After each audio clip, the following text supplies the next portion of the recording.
Welcome back to By Myself But Not Alone. This is episode 5, Sioux Falls, South Dakota.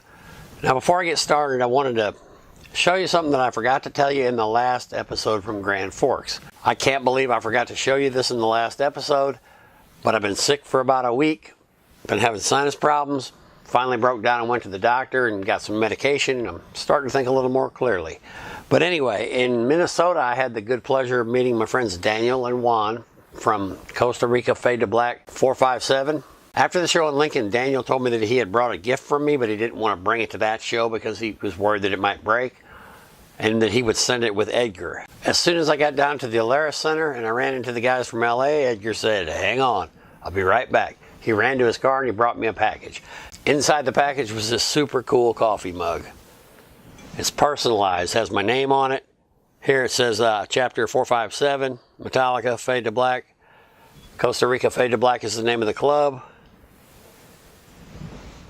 But I just want to say this is extremely cool. I want to thank all of you guys in 457. A lot of us are now friends on Facebook since I did the trade with Ricardo on the Color Our World Blackened series. But this is incredible. I've been drinking my coffee out of it every morning. Again, I'm sorry I didn't include it in the proper episode.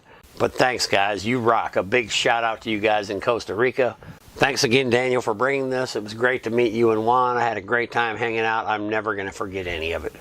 You guys rock. Okay, so when I left Fargo, I hopped on I-29 south this time, and I headed for Sioux Falls.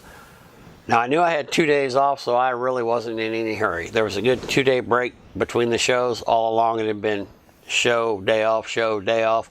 This time we had 2 days off. And the whole time I had been contemplating whether or not I would go see that mountain, Mount Rushmore. I've wanted to see that mountain my entire life. One of the earliest books I remember reading in my life, well, after Lions, Tigers, and Dinosaurs, which taught me how to read. But I read this childhood version of, not really sure what any of it was about, but Mount Rushmore was on the cover. It would have been 5 hours one way off the path I was on. So a good 10-hour day trip, but that wouldn't have given me much time at the mountain. There's a lot of other stuff there, the Badlands. That's, I wanted to take it all in, and I finally decided against it. I figured I'd turn that into a trip in and of itself, come back down the line. But about halfway on my trip to Sioux Falls, I just took an exit and kind of got lost. The scenery there, it was just so open, and you could see the hills, and I wanted to go check out some of those hills a little closer. But I got to a point, I was about an hour and a half off the highway. I realized, hey, you better turn back or you might not go back. So anyway, I turned around, went on back, headed into Sioux Falls. I got a room, I believe I was at the Days Inn. I unloaded everything out of my car, went to my room, and crashed. It was the first time on the trip that I'd gotten a good amount of sleep. I got up the next morning, I ran down to McDonald's and got my coffee, my sausage biscuit, and I decided to drive around the town a little bit, take in the sights, and that's what I did. I decided I'd go out and find the venue so I'd know how to get there the next day. Took some pictures. It was a pretty nice place from the outside.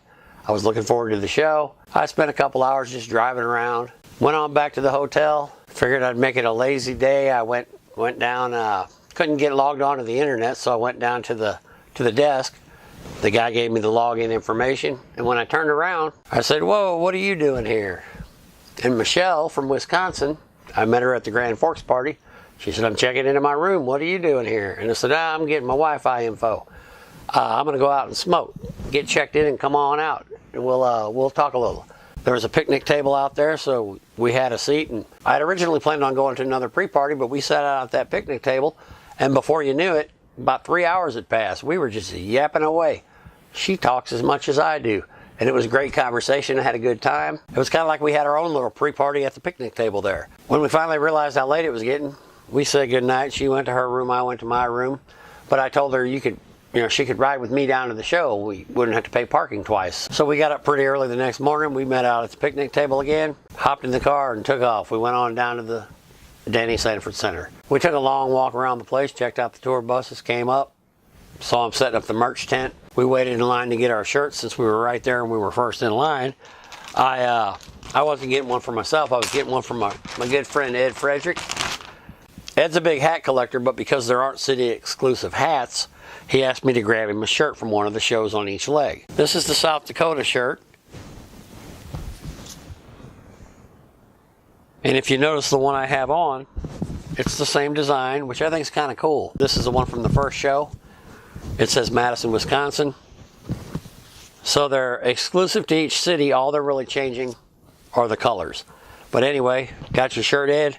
You may not get it before the second leg, but it's safe with me. After we got our shirts, we headed to the black ticket entrance, and once again, very large crowd. We hung out waiting to get in. I was doing some interviews, and as windy as it had been in the last two cities, that had nothing on the wind that was in South Dakota, so I couldn't really do much in the line of interviews outside. But once I got in, I met a few cool people, and we got a little bit done. We finally got in. Michelle parked right on the rail, and I headed off to take pictures. So it didn't take long, and Jim started his show. He was still in his groove, the groove that he found in the second show, and he was rolling with it. In Sioux Falls, he included 3 black ticket holders in his show. We knew he was doing this. He recruited 3 of them outside of the Grand Forks show, but we really didn't know what he was up to. So what he did was he got 3 volunteers. He got John from Wisconsin, Rob from right outside of Chicago, and Paula from Sweden. And he asked each one of them which band member they wanted to be. John chose Lars, Paula took James, and Rob chose Rob. They agreed on a song, Holier Than Thou. They each took a couple turns. Jim made it into a contest, kind of, gauging by the crowd's response. And John, I know that Jim gave you a little bit of crap about, pumping you up and getting you to go all crazy, Lars. I got to say, you did a heck of a job. I couldn't have done what you did with all those people in front of me. You did a great job. And all 3 of you, it was really fun to watch. Jim, that was a really good idea. I hope you do that again down the line. Metallica, once again, what can I say? They brought it. I believe this was the first time we got to hear Wherever I May Roam. I might be wrong, but I don't think so. But the treat for me was hearing Whiplash. That's always been one of my favorite songs, and anytime I've heard it live, it's an excitement. At the end of the show, I got really lucky. I broke my own pick record. I've never imagined I would get more than 10 picks at a concert.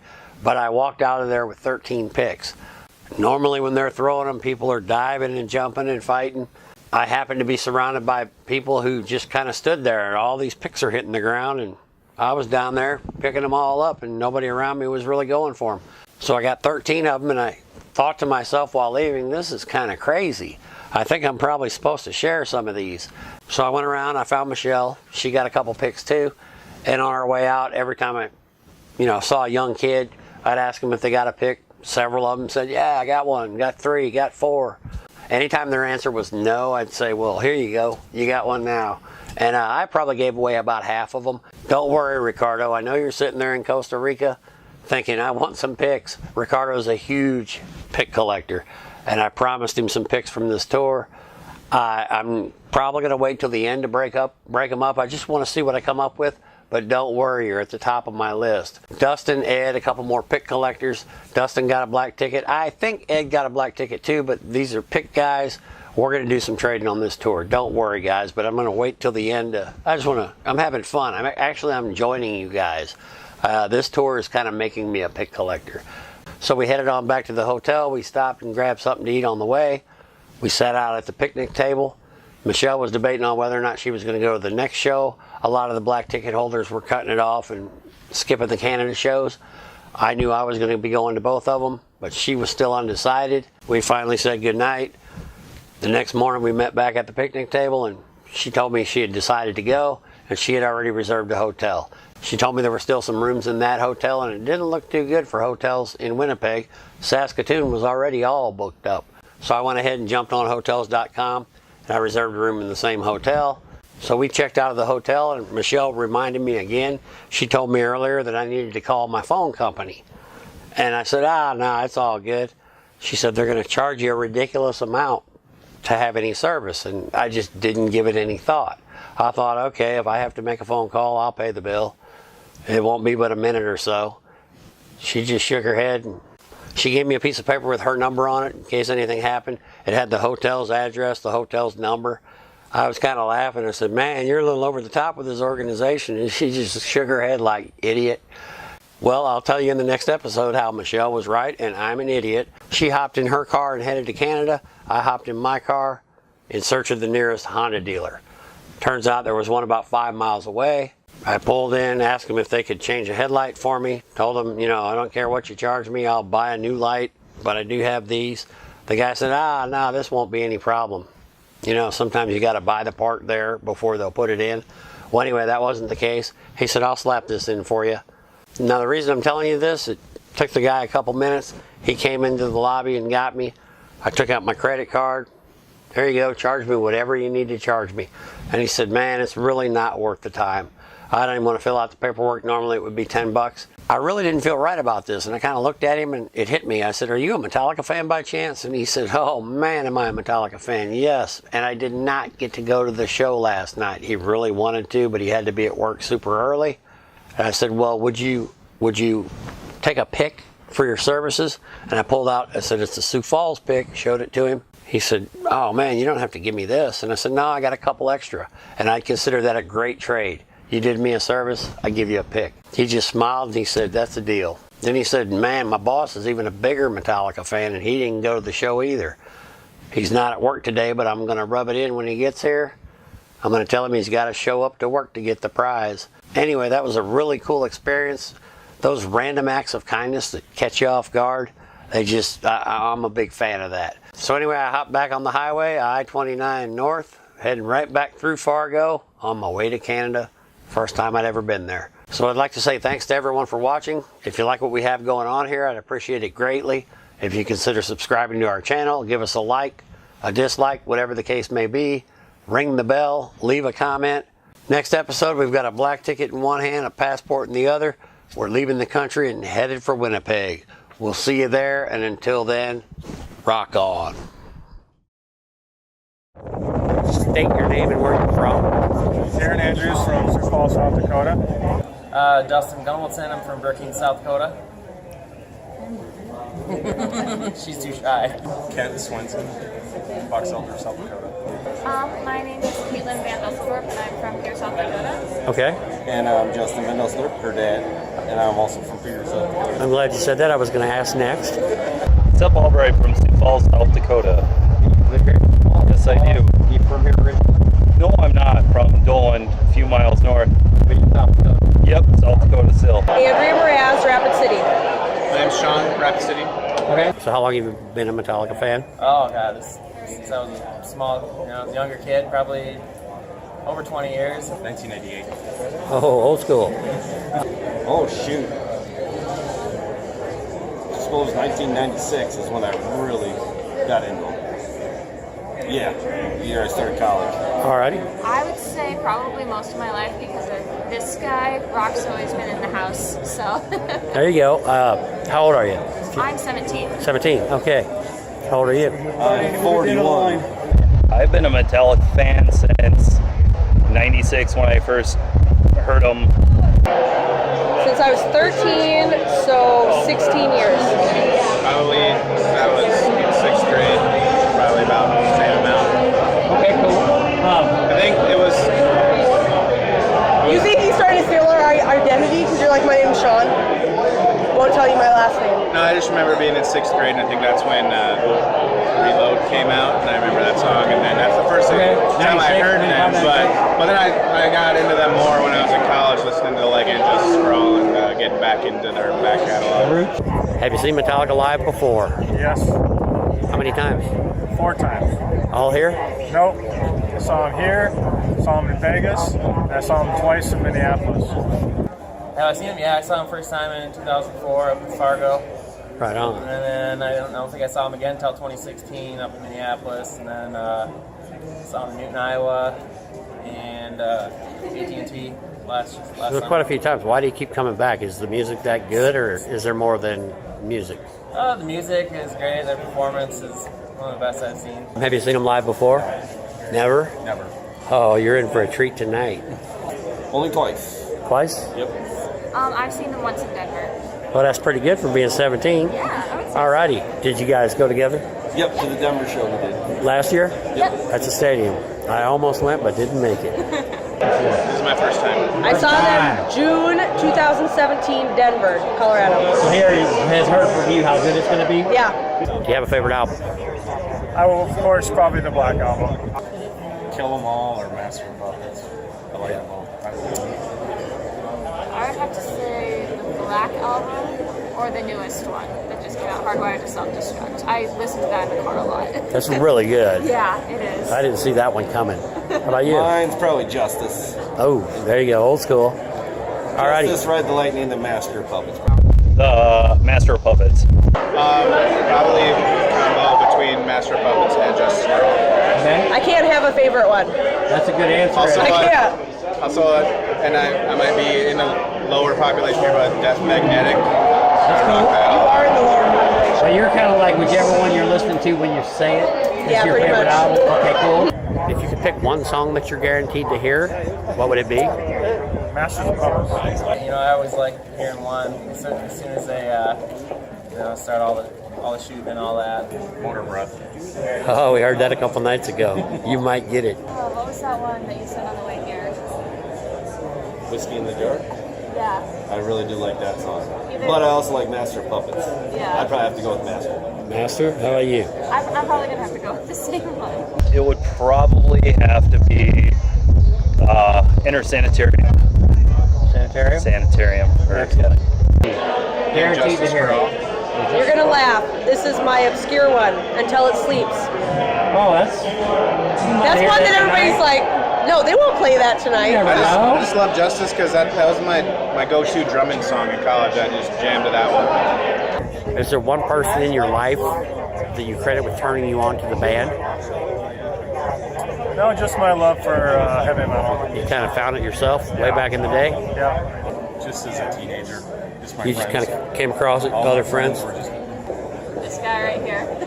And have you been like rocking since you were 2, one of those babies? Well, I've always liked rock music, but I really got into it when I was like 12 or 13. Okay. I've been his concert buddy since, so. Right on. That's. I would rather take her than a girlfriend. Hey, that's as cool as it gets. Good parents raise good kids. You betcha. And how about you? Who turned you on in the first place? Oh boy, I think I just kind of found it myself. Okay. I bought my first album, Motley Crue, Girls, Girls, Girls, when I was 12 years old. Yeah. And it just slowly, I didn't get into the heavier stuff until I was in college. And you were from around these parts? Yeah. So Yeah, even about 12. this applies to even in Illinois. You got in pretty early compared to kids around, at the time. So now that's a good answer.